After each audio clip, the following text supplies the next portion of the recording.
ಅನ್ನ ಬೇದಿಕೆ ಅಂತ ಮಾಡೋದಕ್ಕೆ ಪೂರ್ತಿ ನಾವು ಅನ್ನ ಚೆಕ್ ಮಾಡ್ಬೇಕಾ? ಒಂದು ಹಗಲು ಬರೋದಂತ ಗೊತ್ತಾಯ್ತು.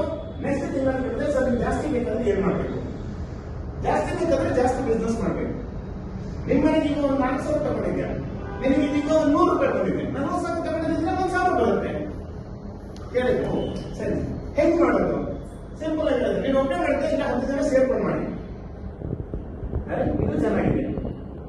ನನಗೆ ಬೇಕಾಗಿರೋದ್ರಿಂದ ನನಗೆ ಅರ್ಥ ಆಗಿದೆ, ನನ್ನ ಸ್ನೇಹಿತರಿಗೆ ಹೇಳೋಣ.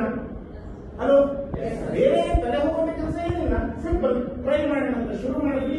120 ರೂಪಾಯಿ ಶುರುವಾಯಿತು, 300 ಆಯ್ತು, 500 ಆಯ್ತು, 1,000, 2,000, 3,000, 25 ಆಯ್ತು, 35 ಆಯ್ತು, 40 ಆಯ್ತು, 50,000 ಆಯ್ತು, 1 ಲಕ್ಷ, 2 ಲಕ್ಷ, 3 ಲಕ್ಷ, 5 ಲಕ್ಷ, 7 ಲಕ್ಷ, 10 ಲಕ್ಷ.